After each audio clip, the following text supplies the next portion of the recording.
Hi there, this is Professor Monty. Let's find the nth term or the formula of an arithmetic sequence.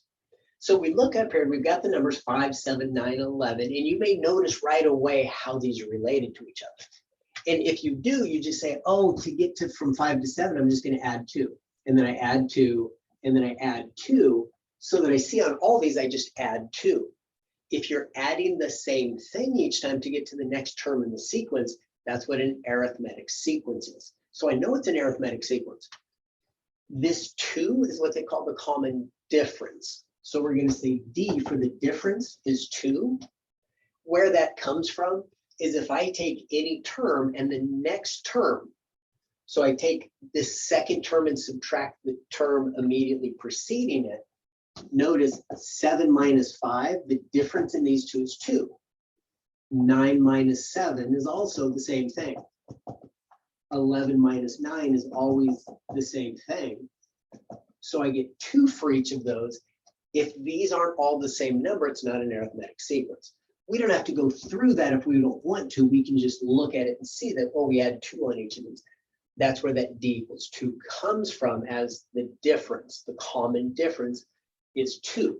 Well, let's find a formula for this then. So I know the difference is 2. The first term, we call that a sub 1. A sub 1 equals 5. So think of what we do to get to any of these numbers. We start with the 5, and then we add 2. But if we add 2 one time, we're going to get the second term. So my a sub n formula, I start with my first term, and then I add to it this common difference. But how many times do I add the difference to it? Well, for the second term, I add the difference once. For the third term, I add the difference twice. And for the fourth term rather, I add the common difference 3 times. So it's always 1 less than the term we're talking about. So if the term we're talking about is n, 1 less than that's going to be n minus 1. And I multiply that by the difference, because that's how many times I add it. Well, that's my formula. And that's all I do. I can just plug this in. So my a sub n formula, a sub 1 is 5, plus n minus 1. Well, the common difference we said was 2. I can distribute that in. So I get a sub n is 5 plus 2n minus 2. And then the 5 minus 2 is a 3.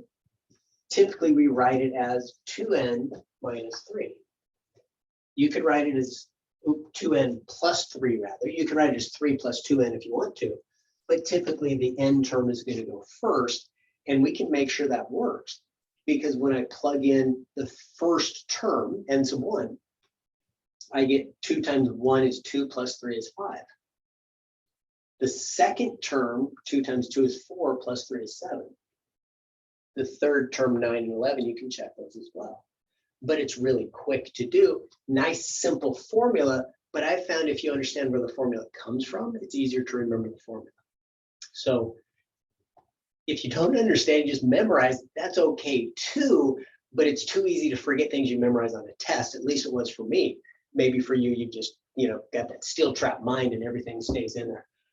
I like to know where it comes from, so that I can say, oh, if I forget that formula, I can recreate it in my head. Okay, hopefully that helps. If so, do please click on like. Please subscribe to my channel if you haven't done that yet. But other than that, best of luck to you and keep going because you can get this.